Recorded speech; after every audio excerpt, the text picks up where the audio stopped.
the Pink Lady Urban Homestead. This is Myra coming to you again today. You know, I am so stinging excited.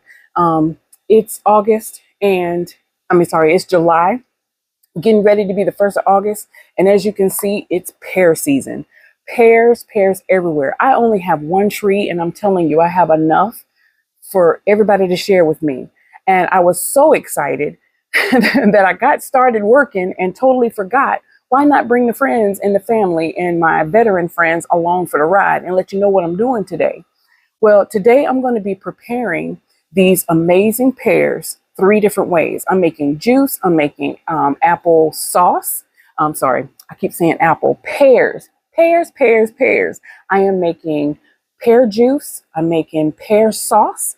And I'm going to make a pear cider vinegar. That's right. I'm going to make a pear cider vinegar or pear vinegar. And I tell everybody I'm not a professional videographer. I'm not a professional, gardener or any of that kind of thing. But what I will tell you is that I'm an amazing student.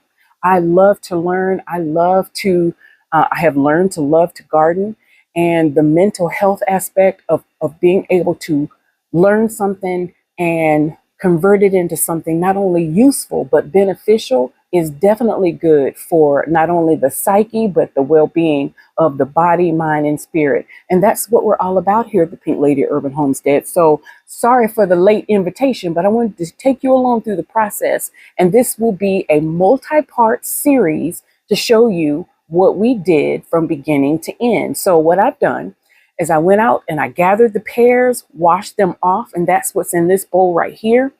And I am first going to start the juicing process, because in preparing the juice part with the pears, I'm also preparing the jars for the vinegar side of it all. And that's what this is. I'm going to tell you more about this in a minute. And what I learned was that nothing goes to waste. Now, the juicer that I'm using today, I'm not sponsored by them or whatsoever, and I've had this juicer for years, but I will tell you that even the pulp that is left over from the juicing process doesn't get wasted. It becomes an amazing addition to your compost. It's broken down so small to where you can bury it directly in your garden and start the turnover process almost immediately with this, because the earthworms are going to love this byproduct. So I'll even be sharing that part with you too. So starting from here, I've already got some juice that I started. Like I said, I got a little gung-ho and excited once I realized that you can take care of 2 birds with 1 stone. And while I was away on vacation, my mom peeled some pears, and this is what I'm going to be making my pear sauce out of here in just a little bit, because I'm going to be processing those in a food processor so that I can go ahead and can those. So instead of apple sauce, we're going to have pear sauce. Same great benefit, unsweetened. These are getting to the point where they're not soft, but they're softer, and they're filling out with all this rain that we've been having. So let me get right on into it. So these have been washed, and what I'm doing here with a really sharp knife and a cutting board is I'm cutting them into just big enough chunks to fit in the food process. The juicer here, and the juice comes out here. I'm adding it to the bowl here because this will need to be warmed, boiled, simmered, skimmed a little bit, and then processed just like the pear sauce will be. So really very simple. I'm grabbing the pears, and while holding the stem, and I know I'm a little off camera, but that's okay. You guys know how to cut. So I'm just basically making the section small enough to fit in the opening of the juicer so that I don't have to cram too much down in there. And going around the core, just turning it slightly, you end up with something that you can hold on to just like this. And then I go ahead and just pop the stem. They say you can leave the stem in there, but I pop the stem off and then add it to a jar to be worked on later. So nothing goes to waste. And I'll show you that in the next portion of the series. So that's what I'm going to be doing now. So I'm going to be doing some cutting, and I cut a few off of camera, and then I'm going to process some because the juice comes right out of this end of the processor and the pulp stays in the top part of the juicer. So again, another core here that I'm going to add to the jar just to wait till I get ready for that section. And now I load the hopper over here on the juicer with the smaller pieces of the pear, and I'm going to turn it on and start juicing.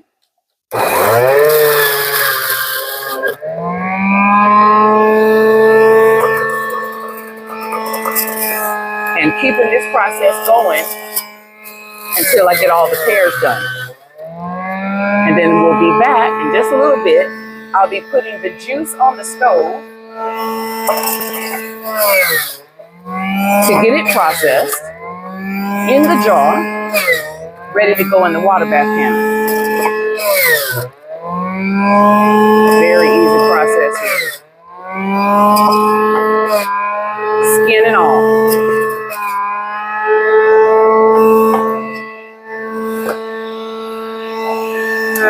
All right, so I'll finish these pears up, go ahead and get the juice finished, and then we'll take the juice today and get it processed and ready to go in the canner, and then we'll come back in the next part and work on the vinegar for the pears. So I'll keep chopping for now. In this section, we're going to pick up right where we left off. If you remember, we had just got finished juicing the pears, and we are now on the other half of our experiment, which was taking care of the cores and pieces that we were going to make our pear cider vinegar. Well, in this jar, we have the cores, and some people even use the stems and all of that good stuff in the jar. So it started out looking a little something like this. And then we went ahead and mixed, no identical, measurements or anything like that, but I grabbed a quart jar equal to the size that we were making, and I filled it with water, and I put right at about a half a cup of sugar in the water, and I'm shaking it now to make sure that it completely dissolves all the way. And then I'm just going to cover the pears with the solution. Now I've got one already going, and I've got a total of 3 that I'm going to be working with, right? So I'm just going to pour the solution over it. Then we're going to cover it with a coffee filter and affix the coffee filter to the top to allow it to continue to breathe, but just to keep it covered with it. So now that I know the sugar is completely dissolved, I'm going to pour the water just right over the top, leaving a little head space at the top. Pour it. This one here too. Feel like a bartender. And we're going to let this sit for the first round for 30 days. And then we're going to do a little taste test. And if it tastes just the way you want it to taste, then you're good to go. If not, give it another 30 days. There's no exact science to this. This thing isn't hard or complicated. And from what I've learned, your taste buds know exactly what's going on. So we will come back and just keep track of what's happening as this process continues to grow. And I'll come back after they're all covered and labeled and dated, and they'll be ready to go on the shelf. You want to put them in a cool, dark place out of direct sunlight while they work their magic.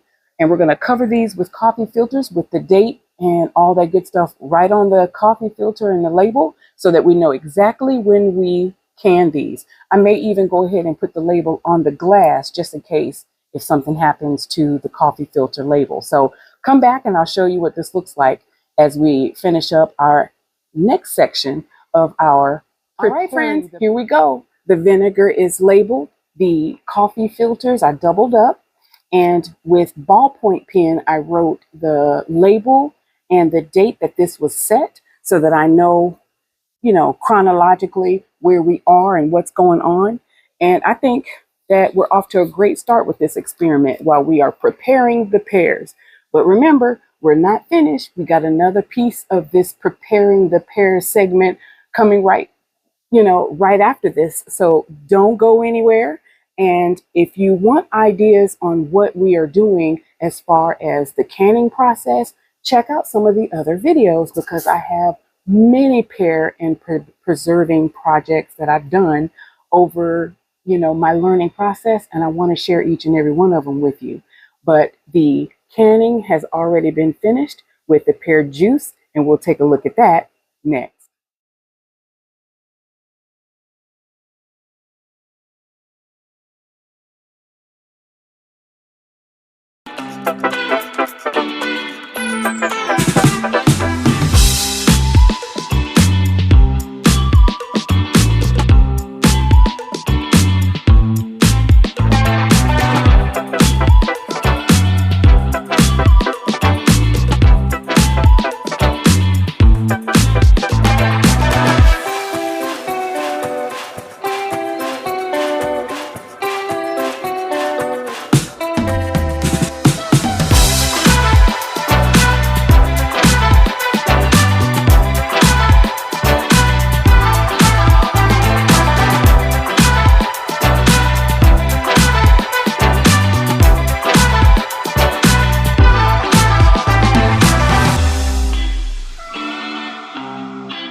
We are. Our 2 quarts of pear juice has been canned. Hot water bath can. I just took them out. And in our elevation, the proper time for the water bath canning is 10 minutes. And so once the water comes to a full boil, you start your counter. And these jars, I put a 2 teaspoons of lemon juice in each one before putting the juice in. I filtered them using a colander and a paper towel just to get them clear, and I believe they're going to be absolutely fantastic. I can't wait to see how they set up. And they are resting now. They're still quite warm, so I'm not touching them. And the tops will, of course, pop and seal once we know that that is done. And I'm just going to let them sit and rest until in the morning, and then I will label them and put them away. And we will see how this pear juice experiment will come out. So it's time now for the next part of our Preparing the Pears segment. All right, y'all, we'll be back. All right, friends, here we are at another segment of our Preparing the Pears segment. Now, what's really cool about this whole process is this is true demonstration that nothing goes to waste. Here we are at the garden bed, and what I've done is I have dug a trench down this bed that's going to be resting until time for us to do our fall planting. And it is already very, very rich with nutrients. And this is where the green beans were growing, and the nitrogen fixing properties of those plants is already in place. So once I put in the remnants of the pears that we are going to be using, which is the pulp, the stems, and the portions of the pears that's just so bruised we're not going to use, I'm just going to lay it down in the trench, all of it, including the foam that was on top of the juice once we extracted it. Pour that in there, right? And then with our shovel, we're going to level it out in the trench, spread it out as even as possible, right? And then literally just simply bury it back in there, right? Bury it back in. So this will continue to break down, and it obviously will break down so much quicker because it's so small already. Pat it in real good, and